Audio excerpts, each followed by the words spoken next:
What's up YouTube, it's Jake here with Visionary Training, and today we're going to be talking about the Mr. Olympia. What if a child dreamed of becoming something other than what society had intended? What if a child aspired to something greater? Okay, so as you're watching this, as this video goes live, the Olympia just happened this last weekend, and usually if you follow the channel for a few years now, I usually at least make predictions for the Olympia and for the Arnold Classic, but this is the first year that I did not make predictions for the Olympia. I figured instead I would make my thoughts or kind of reaction to it because it was kind of up in the air, you know. I wasn't really sure how the placings were gonna go, and it just didn't seem right or come together. I didn't feel really confident enough in my placings, or I guess comfortable enough to kind of talk about it. So but I still like bodybuilding, so you know, even though that isn't the main source of the channel, like pro IFBB bodybuilding, this isn't that kind of YouTube channel. I still like watching people compete, even if I don't aspire to, you know, look like the top IFBB pros. Those are still people that I'm just amazed with their work ethic and the amount of time and deliberate effort it is taking these, you know, people to see their own personalized dreams realized. Okay, so first let's talk about the big boys, main heavyweight. So Phil Heath getting his 6th Mr. Olympia title. Honestly, if I had to bet on anyone winning this, it was going to be him, because I still wasn't sure if Kyle was going to compete, but even if he did, I was still, as a betting man, I would have bet on the gift, Phil Heath. He looked crazy this year, really good conditioning, just crazy from the back. It's ridiculous. So Phil Heath getting his 6th title, and I think it's deservedly so. You know, there weren't any politics, I don't feel like, were part of this show as much, especially not for the first placing. So next, let's talk about the other big elephant in the room besides just Phil Heath, which is Kevin Levrone. So Kevin, first off, man, that is it's so respectful for a guy in his 50s to come back after all these years. I mean, if you look up some of the pictures in the mid-2000s, I mean, he looked literally like he did not even lift, like nothing, like he never touched a dumbbell, a barbell, never drank a protein shake in his life. And to come back from that, I guess everyone telling him he couldn't do it, you know, regardless of his placing, you know, he did it and he stuck to his word. And man, but I'm gonna be honest, when I first watched that live, when I was watching the live stream and he first came out, and I seen the legs, man, it was heartbreaking, because honestly, I knew he was already going to be smaller and lesser quality than a lot of guys, but I did not, you know, realize how drastic it was in the leg department, how far behind that he actually would be, which James talked about it, and obviously it makes sense logically that, you know, just as you go older, if you've been training bodybuilding, the legs are always the first thing to go. And you know, that could be due to a lot of things, just genetic wise, just the time factor, just as how humans are made, and also the fact that you gotta think that, you know, to keep this size, these guys are squatting and leg pressing and doing a lot of leg extension with heavy weight. And sorry, that's kind of weird how I said heavy. And you know, he wasn't able to do that, especially, I found out today, actually looking on Instagram, you know, he posted some pictures from the doctors that he actually had like tendonitis or something in his knees. So everyone knows as you get older, your knees kind of get bad anyways, but he did have some knee health issues, so he wasn't able to squat. And he said that, you know, he could have either quit and quit because this happened only, you know, 2 months out from the Olympia, or he could have just stuck to his word and kept going. So I respect him for that. The upper body, crazy. He could definitely compete and box with those other guys with that upper body, but the legs is just no match. You know, Kevin didn't even get top 10, but still respect Kevin greatly. You know, my images of him as me kind of liking those classical physiques, those, you know, the Arnolds and Lee Haney's and the Frank Zanes and Bob Paris's, and those 70s, 80s, and 90s bodybuilders, Kevin Levrone, that image of him is still going to be there. And if anything, I've just gained more respect for him after watching this year's Mr. Olympia.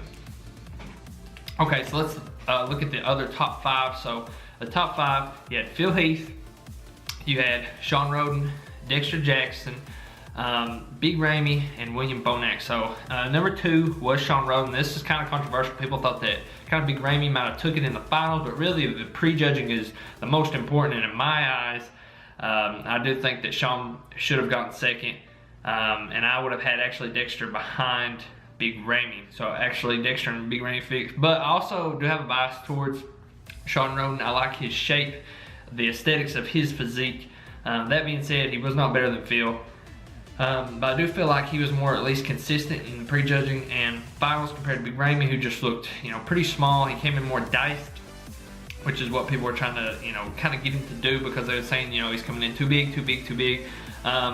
But he looked Big Ramey looked a lot better in the finals than he did the prejudging, but still I don't think that should have been enough to put him second or anything like that.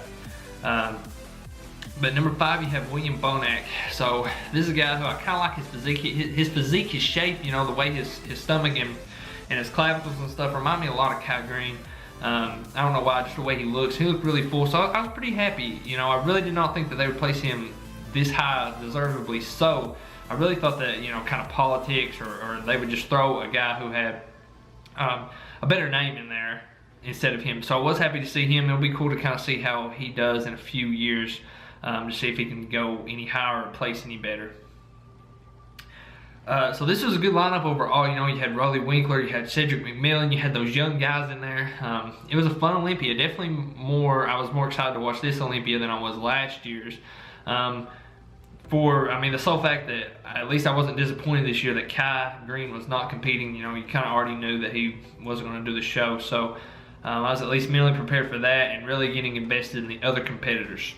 And it was cool to see, Phil finally, he's tied Dorian Yates. So now, he's got 2 more and he'll be tied for the all-time. So who knows how long Phil actually plans to stick around and keep winning these Sandows. So lastly, you got Josh Lenardowitz from Australia, the younger guy.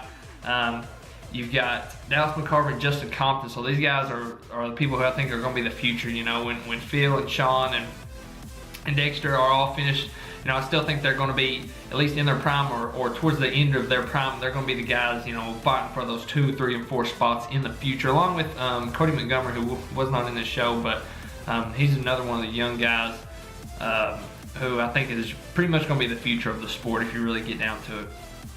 Okay, so the last 2 things I want to talk about before I end with that, or the last 3 things I should say. Number 1, I always watch the 212 class, the smaller guys, because they got Flex Lewis, one of my favorite bodybuilders. He's won his 5th 212 championship. Nobody can stand up there with Flex. I don't know if this is his best physique, but it's still miles ahead of everyone else. So congrats to Flex Lewis. I gladly like to see him succeed. That makes me happy. Also 2 other guys that I like in classic physique. I follow Sadiq Hadzovic. He got 3rd place. I don't know if I would have had him 3rd. I would have at least had him 2nd, but then again, I would have the guy who got 1st 3rd and the guy who got 2nd 1st. So I don't really know how they're going to do. I know that it's early, so they're still going to be working out the kinks, I guess, in the judging wise for this this classic physique. So it'll be interesting to see. I kind of like that because those are the type of physiques that I like to envision myself as being. So it's really cool to see that division being brought. And honestly, they probably just did it to make more money, but at least it gives some other fans some ideals or goals to shoot for themselves if they don't want to get to the extreme levels of everything that goes into the big heavyweight bodybuilders.